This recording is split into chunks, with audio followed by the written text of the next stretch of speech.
Corporate CEOs across America are doing even more layoffs, with the CEO of Google releasing a dire warning suggesting that there will be imminent 2024 job cuts due to an increase in AI investment. A concerning signal for the US economy over the next year as these corporate layoffs begin to heavily weigh down on job growth. With the growth in white-collar jobs across America crashing down now to its lowest level in years, most concerningly, we are now in recession territory when it comes to white collar job growth, which means that you guys need to be very, very careful out there, especially if you work for one of these big corporate tech companies that are still doing the layoffs, because it's not just Google, it's also Amazon, BlackRock, and Citigroup, who just cut 20,000 employees. And more, we're seeing that some of these job layoffs are now being tied to the proliferation of AI and artificial intelligence, and technologies such as ChatGBT is beginning to make many white-collar workers redundant, which is leading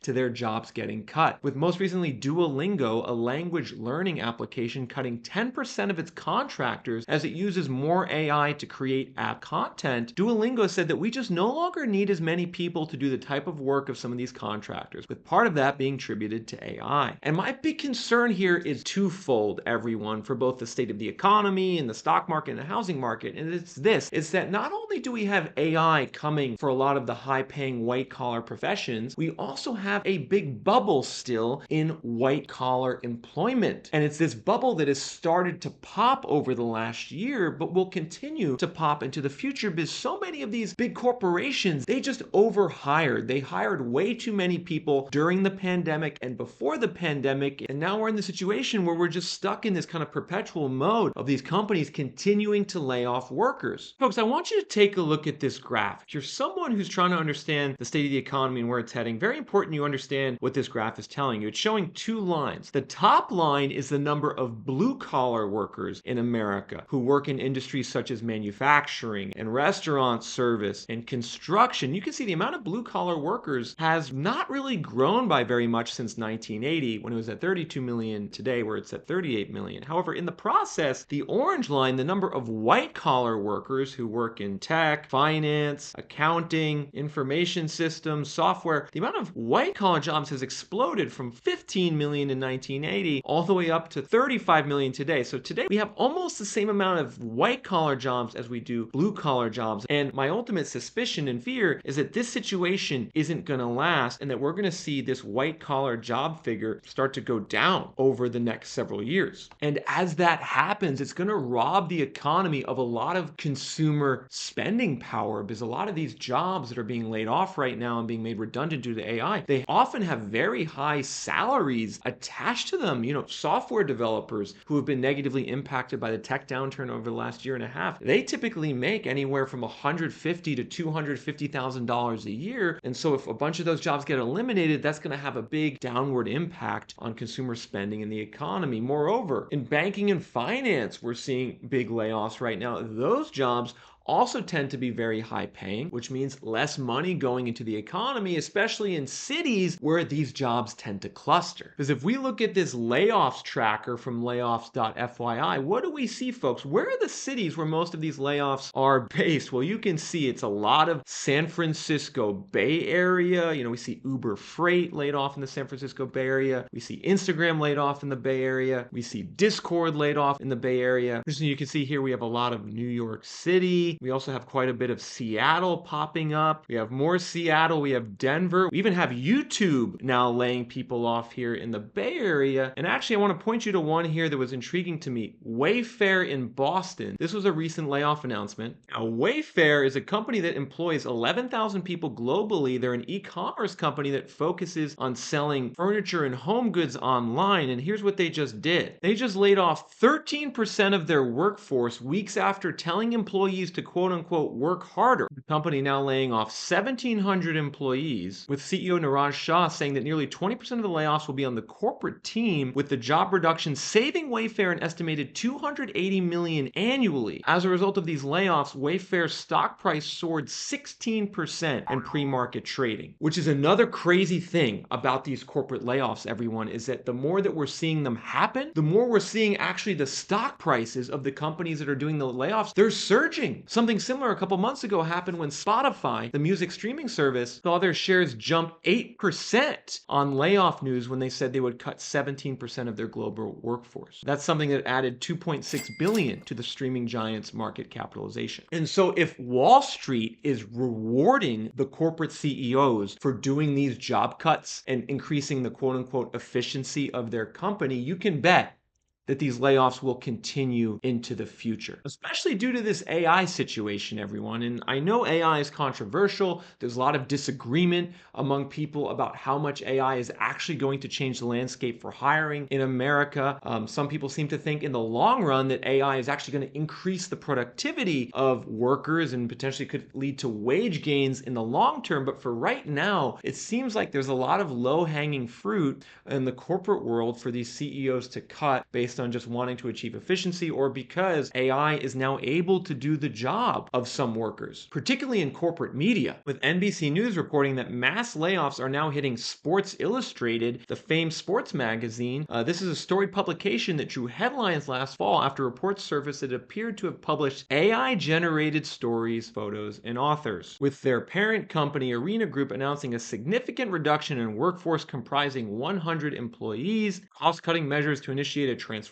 shift towards a streamlined business model. But here's what's interesting, everyone. Even with all of these layoff announcements coming from corporate America over the last month and over the last 18 months, we still have yet to see a substantial increase in unemployment. This is the really interesting thing about the economy right now in 2024, is that it's so obvious in a lot of ways that the economy is slowing down and is actually in a recession already in certain industries, yet the unemployment rate in America is still only 3.7%, according to the Bureau of Labor Statistics. Moreover, the number of people doing initial filings for unemployment claims, that's now gone back down to about 200,000 in January, 200,000 initial unemployment claims per week. This is close to the lowest rate it's been actually in the last 2 years as far as initial filings for unemployment insurance. And so what's going on in the job market? How is it that the job market is remaining resilient in the face of all these corporate layoffs? Well, it has a lot to do with the fact that many companies across America right now are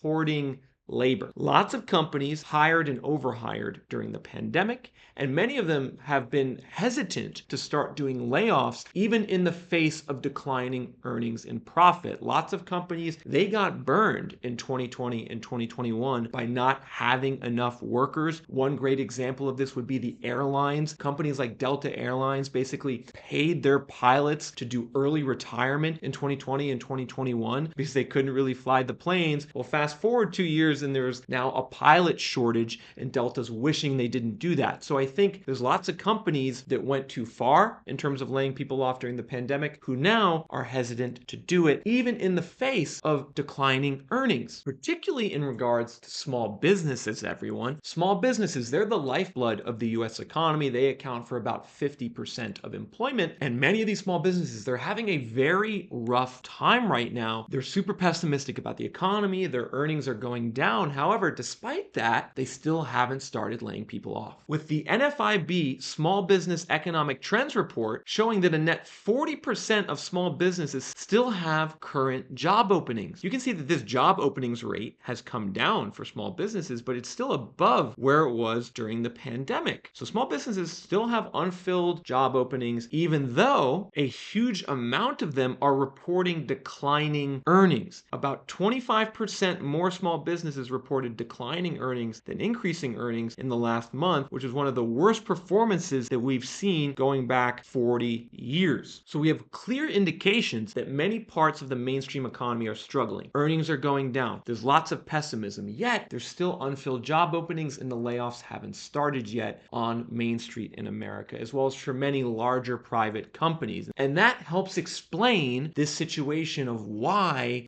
the unemployment rate's still low, the unemployment applications are still low, even though a lot of the big corporations are doing the layoffs. And one thing that's causing me now grave concern is that this issue is being overlooked by people in the stock market and people in the housing market and a lot of economic forecasters, is that, these people, they're just looking kind of at the unemployment rate and the fact that it's still low and saying, oh, we're good. There's no problems in the economy, without really digging deep and looking at the fact that many of these businesses are in fact struggling a lot. Folks, for instance, the S&P 500 right now is up to 4,850 on the index. I mean, this is crazy how much the stock market has rallied over the last, let's just call it 6 to 9 months. It's even higher than it was at the peak in 2021. And you can see the stock market doubled the last 7 to 8 years. How sustainable is that in an environment where the interest rates have gone way up, the cost of capital has gone way up? I mean, something doesn't quite add up here. And I think there's a lot of FOMO now starting to happen again, like kind of similar to the FOMO that occurred in 2021, when people maybe weren't invested in the stock market and they were missing out on some of the rally. I'm sensing some of that FOMO is happening again. And I'm concerned that maybe some people might be getting in at the wrong time, buying near the top on the idea that,